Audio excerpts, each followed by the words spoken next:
নমস্কাৰ মৰমৰ ছাত্ৰ ছাত্ৰীসকল মই প্ৰাঞ্জল আৰু তোমালোক আটাইকে ই কক্ষলৈ স্বাগতম ছাত্ৰ ছাত্ৰীসকল আজি আমি উপস্থিত হৈছো অংক নং 5 তৃতীয় অধ্যায়ৰ অংক 5ত আজি আমি শিকিবলৈ গৈ আছো বহুভুজৰ কথা আহাচোন তেনেহলে পলম নকৰি আমি বহুভুজ আৰম্ভ কৰো ইয়াত দিয়া আছে সব বহুভুজ আৰু বহুভুজত আমাক কি কৈছে চোৱাচোন কেৱল ৰেখাখণ্ডৰে গঠিত হোৱা সৰল বন্ধ বক্ৰক কি বুলি কোৱা হৈছে বহুভুজ বুলি কোৱা হৈছে বহুভুজ মানে কি আমি ক'ব পাৰো ই হৈছে এক প্ৰকাৰৰ বন্ধ বক্ৰ কিন্তু এই বন্ধ বক্ৰবোৰ কি হ'ব লাগিব ৰেখাখণ্ড হ'ব লাগিব তেতিয়া তাক আমি কি বুলি কম বহুভুজ বুলি কম ইয়াত তোমালোকক কিছুমান চিত্ৰ দিয়া আছে আৰু এই চিত্ৰবোৰৰ কোনোবা এটা বহুভুজ হয় কোনোবা এটা হয়তো বহুভুজ নহয় এটা কোনটো বহুভুজ হয় কোনটো বহুভুজ নহয় চাও আহাচোন প্ৰথম চিত্ৰটোত যদি মন কৰা প্ৰথম চিত্ৰটো এটা বন্ধ বক্ৰ বা বন্ধ চিত্ৰ বুলি ক'ব পাৰো আমি আৰু ইয়াত ব্যৱহাৰ হোৱা আটাইবোৰ বক্ৰ এডাল কি হয় বাৰু এটা একোডাল ৰেখাখণ্ড হয় এডালৰ ৰেখাখণ্ড গতিকে ই বহুভুজ হ'বনে ই নিশ্চয় বহুভুজ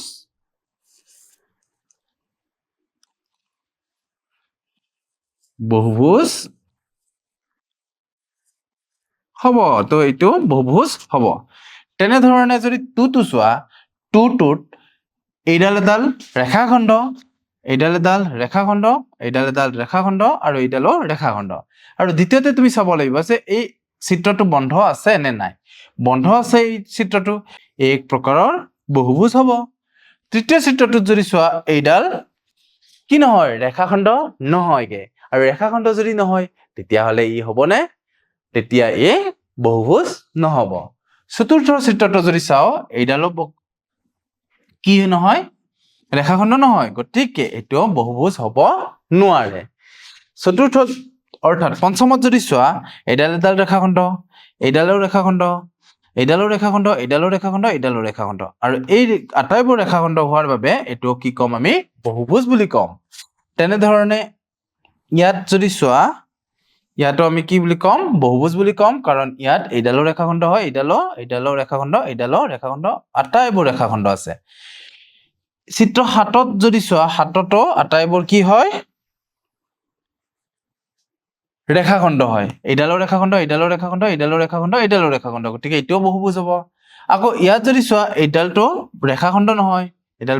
বক্ৰ আছে গতিকে এটো বহুভুজ হ'ব নোৱাৰে এটো হ'ব নোৱাৰে বহুভুজ এটো বহুভুজ হ'ব নোৱাৰে এটো বহুভুজ হ'ব নোৱাৰে আহাচোন তেনেহলে ছাত্ৰ ছাত্ৰীসকল এই বন্ধ বক্ৰৰ বা বহুভুজৰ কথা আৰু এবাৰ ভালকৈ বুজি লও এইবোৰৰ ভিতৰত কৈয়ে দিছে চোৱা 1 2 5 6 7 বক্ৰকেইটা কেৱল ৰেখাখণ্ডৰে গঠিত হৈছে কোনকেইটা 1 2 5 তাৰ পিছত 6 আৰু 7 অকল ৰেখাখণ্ডৰে গঠিত হৈছে এইখিনি আৰু এইবোৰক আমি কি বুলি কম বহুভুজ বুলি কম আৰু এইবোৰ বহুভুজ আকৌ নহব তেনেদৰে ইয়াতে চোৱা 3 4 8 মানে এইকেইটা 3 4 আৰু 8 3 4 8 কি নহব বক্ৰবোৰ বহুভুজ নহয় কাৰণ ইয়াত যেনেকৈ এডাল ৰেখাখণ্ড নাছিলে ইয়াততো এডালৰ ৰেখাখণ্ড নাছিলে আৰু ইয়াত ৰেখাখণ্ড নাই গতিকে অকল বক্ৰ থকাৰ কাৰণে ইয়াক আমি কি কম বহুভুজ নহয় বুলি কম তাৰ পিছৰ স্লাইডত আহাচোন এইবাৰ আমাক কৈছে চোৱা এটা বহুভুজ গঠন কৰা প্ৰতিটো ৰেখাখণ্ডকে বহুভুজটোৰ কি বুলি কোৱা হয় ভুজ বা বাহু বুলি কোৱা হয় ওচৰা ওচৰি বাহুৰ দুটা লগ লগা বিন্দুক আমি কি বুলি কওঁ শীৰ্ষবিন্দু বুলি কওঁ এটো নোট কৰি ৰাখিবা তোমালোকে কি বুলি কৈছে চোৱা যিকোনো এটা বহুভুজ গঠন কৰা প্ৰতিটো ৰেখাখণ্ডক আমি কি কম সেই বহুভুজটোৰ বাহু বা ভুজ বুলি কম দুডালতকৈ বেছি ভুজ থাকে বা দুডালতকৈ বেছি বাহু থাকে বাবে ইয়াক আমি বহুভুজ বুলি কওঁ তৃতীয়তে কি কৈছে আকৌ আমাক ওচৰা ওচৰি বাহু দুটা লগ লগোৱা অৰ্থাৎ যদি মই এনেকে এডাল বাহু আঁকি কিনে এটা বহুভুজ অংকন কৰিলো লওঁ তেতিয়াহ'লে এই বাহুটো আৰু এই বাহুটো লগ লগা এই বিন্দুটোক আমি কি বুলি ক'ম শীৰ্ষ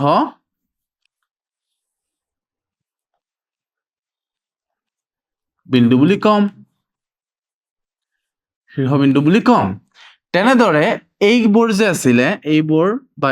এইবোৰক আমি কি বুলি ক'ম ভুজ বা বাহু বুলি ক'ম ইয়াত কেইটা বাহু আছে চাৰিটা বাহু আছে চাৰিডাল বাহু আছে আহাচোন তেনেহ'লে তাৰ পিছৰ স্লাইডত আমাক কি দিয়া আছে চাও আৰু এইবাৰ দিয়া আছে এটা বহুভুজৰ এ বি চি ডি ই শীৰ্ষবিন্দু কেইটা আঁকা হ'ল আমি এই বহুভুজটোক কি বুলি ক'ম এ বি চি ডি ই বুলি ক'ম অৰ্থাৎ ইয়াত যদি চিত্ৰত তোমালোকে চোৱা ইয়াত পাঁচটা শীৰ্ষবিন্দু এ বি চি ডি ই লোৱা হৈছে আৰু এই শীৰ্ষবিন্দুকেইটা ৰেখাখণ্ডৰ সহায়ত যেতিয়া সংযোগ কৰি দিয়া হ'ল তেতিয়া ই কি হ'ব এক প্ৰকাৰৰ বহুভুজ হ'ব আৰু এই বহুভুজটোক নামাকৰণ কেনেদৰে কৰিছে A B C D E বুলি তোমালোকে যদি ইচ্ছা কৰা E A B C D বা D E A B C বা C D E A B এনেকৈও তোমালোকে ক'ব পাৰা বা ওলোটাকৈও ক'ব পাৰা A E D C B বুলিও ক'ব পাৰা A B B C C D D E আৰু এই ৰেখাখণ্ডৰে বহুভুজটো গঠিত হৈছে নহয় জানো এতিয়া বহুভুজটোৰ বাহু এইকেইটাৰ কি হ'ব বহুভুজটোৰ বাহু হ'ব আকৌ এ বি অৰ্থাৎ এই বিন্দুকেইটা এ বি চি ডি আৰু ই হৈ যাব এই বহুভুজটোৰ শীৰ্ষ বিন্দু বাৰু মই এটা তোমালোকক চিত্ৰ দিছো এই চিত্ৰটোত মই নাম দিছো পি কিউ আৰ আৰু এছ পি কিউ আৰ আৰু এছ দিছো এতিয়া তোমালোকে কোৱাচোন এই বহুভুজটোত বাহু কি কি আছে P Q Q R R S আৰু এছ পি ইয়াত মই ৰেখাখণ্ড চিনটো দিছো কাৰণ বহুভুজ এটা গঠন হয় এডাল ৰেখাখণ্ডৰ দ্বাৰা আৰু ইয়াত শীৰ্ষবিন্দু যদি সোধে শীৰ্ষবিন্দু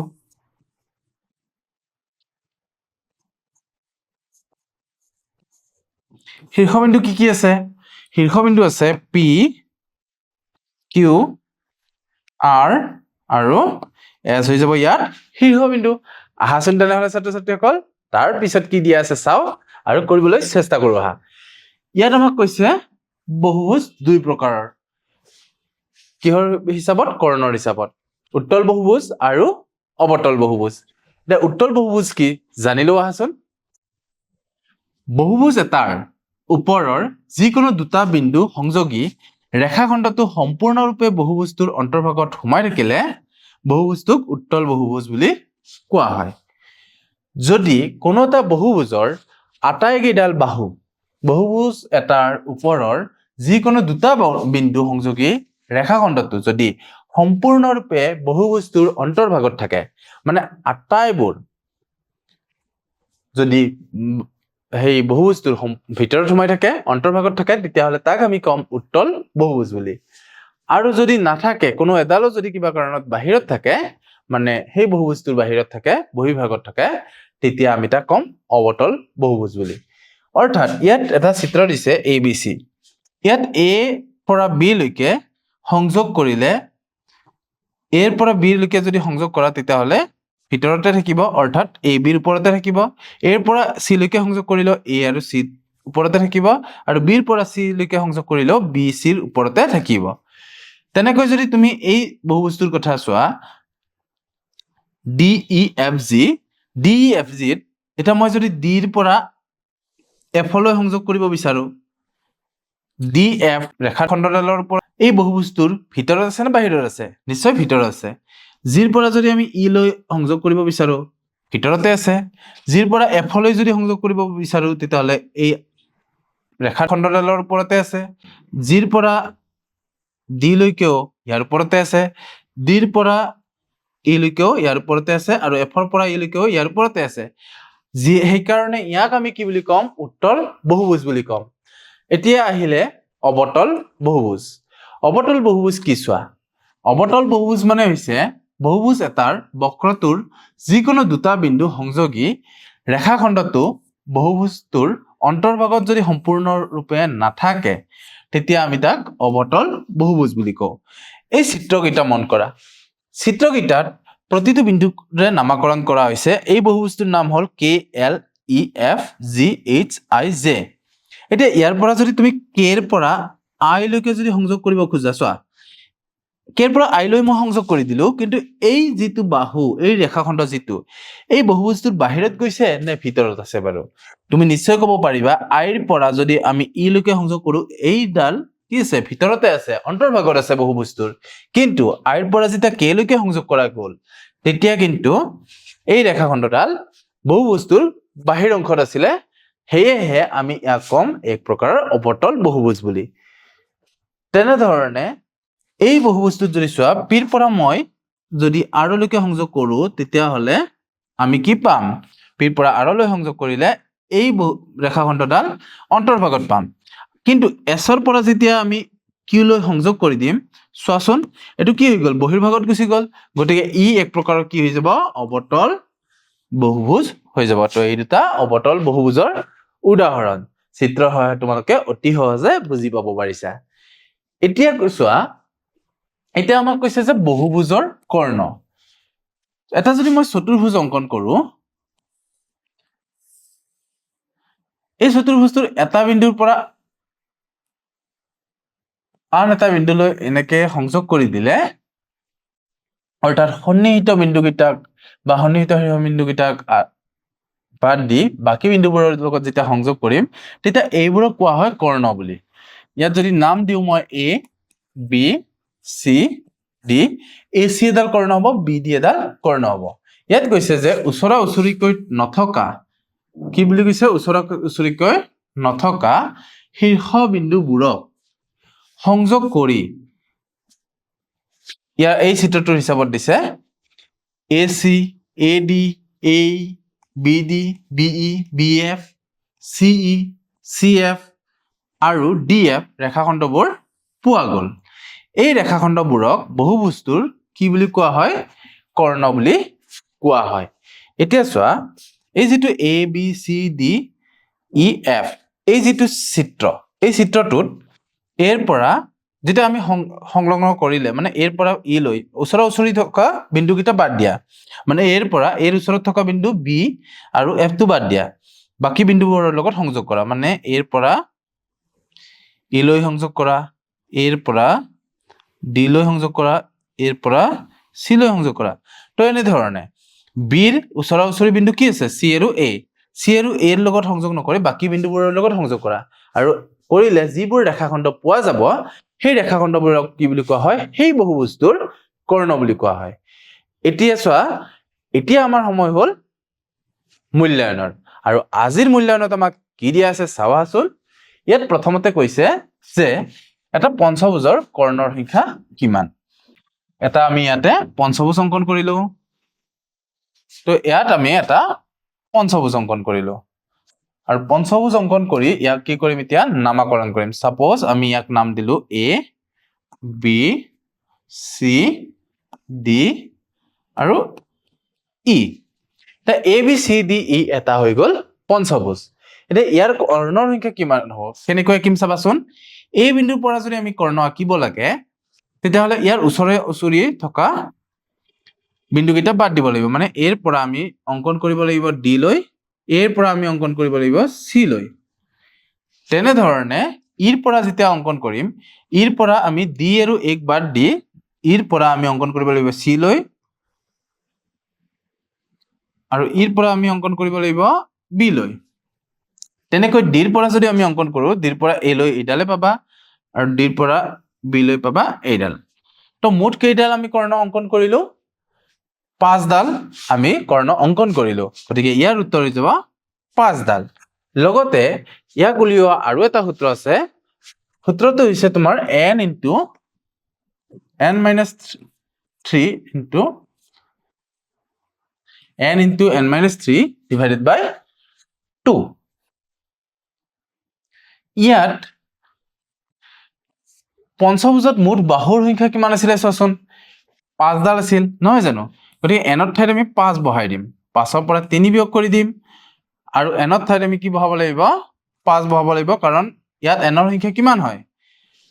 n ৰ সংখ্যা 5 হয় 2 5 ৰ পৰা 3 গলে 2 2 লগত 5 টো পূৰণ হ'ব আৰু তলত 2 থাকিব 2 2 কটাকটি কৰি দিলো কিমান পালো আমি 5 অৰ্থাৎ এই সূত্ৰটো ব্যৱহাৰ কৰিও আমি কৰ্ণৰ সংখ্যাটো নিৰ্ণয় কৰিব পাৰো বুজি পোৱা নাই চাগে তোমালোকে ইয়াত n হৈছে বাহুৰ সংখ্যা যিটো বহুভুজৰ তুমি কৰ্ণৰ সংখ্যা নিৰ্ণয় কৰিব লাগে তাত সেই বহুভুজটোৰ বাহুৰ সংখ্যা তোমালোকে n ৰ ঠাইত বহাই দিবা আৰু বাকিখিনি এনে ধৰণে ক্যালকুলেশন কৰিলে তোমালোকে তাৰ কৰ্ণৰ সংখ্যা পাবা তোমালোকক যদি মই এতিয়া সুধো যে এটো এটা চতুৰ্ভুজ এই চতুৰ্ভুজটোত কৰ্ণৰ সংখ্যা কিমান হ'ব তোমালোকে কেনেকৈ উত্তৰ দিবা হয়তো কৰ্ণকেইডাল আঁকি চাবা কিন্তু কৰ্ণকেইডাল নকাকৈ যদি আমি কৰিব লাগে তেতিয়াহলে আমি কি কৰিম n minus 3 into n divided by 2 কৰি দিম ইয়াতে n ৰ সংখ্যা কিমান আছে কাৰণ ইয়াত বাহুৰ সংখ্যা আছে 1 2 3 4 গতিকে n ৰ ঠাইত আমি বহাব লাগিব 4 ইয়াত আমি 5 বহাইছিলো n ত কিয় কাৰণ ইয়াত কেইডাল বাহু আছিল 1 2 3 4 5 আছিল তো n ৰ ঠাইত আমি 4 বহাই দিম 4 minus 3 আৰু ইয়াতেও আমি 4 বহাই দিম by 2 4 পৰা 3 বিয়োগ কৰা ফাৰ্ষ্টতে ব্ৰেকেটৰ কাম আগতে কৰিব লাগে 1 into 4 divided by 2 2 ৰে 2 গুণ 2 2 দুগুণ 4 তো উত্তৰটো কি হৈ গল 2 হৈ গল গতিকে ইয়াত কৰ্ণ আমি কেইডাল লিখিব পাৰিম চতুৰ্ভুজৰ কৰ্ণৰ সংখ্যা হ'ব 2 ডাল বুজি পালে ছাত্ৰ ছাত্ৰীসকল আহাচোন তাৰ পিছৰ প্ৰশ্নটো দিয়া আছে তলৰ উত্তল আৰু অৱতল বহুভুজটো চিনাক্ত কৰা ইয়াৰে পৰা যদি তুমি কৰ্ণকেইডাল অংকন কৰা এনে ধৰণে আটাইবোৰ কৰ্ণ বহুভুজটোৰ ভিতৰতে আছে নহয় জানো গতিকে ই হৈ যাব এক প্ৰকাৰৰ উত্তল বহুভুজ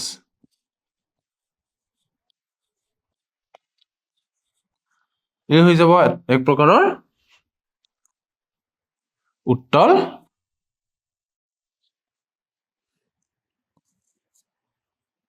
উত্তল বহুভুজ তেনে ধৰণে যদি চোৱা ইয়াত যদি কৰ্ণবোৰ আমি অংকন কৰো তেতিয়াহলে এডাল কৰ্ণ আমি ইয়াৰ পৰা ইয়ালৈকে অংকন কৰিব পাৰো আৰু এডাল কৰ্ণ আমি ইয়াৰ পৰা ইয়ালৈকে অংকন কৰিব পাৰো গতিকে ইয়াত আমি কি কৰিম ইয়াত আমি কি এটো কি হ'ব এক প্ৰকাৰৰ অৱতল বহুভুজ হ'ব বুজি পাইছা তো উত্তল বহুভুজ আৰু অৱতল বহুভুজ কি হয় নিশ্চয় তোমালোকে বুজি পাইছা তেনেহলে ছাত্ৰ ছাত্ৰীসকল আজিৰ ভিডিঅ'টি আমি ইমানতে সামৰিছো অহাবাৰ পুনৰ এটি নতুন ভিডিঅ'তে পুনৰ লগ হ'ম আৰু তেতিয়ালৈ তোমালোক আটাইকে ধন্যবাদ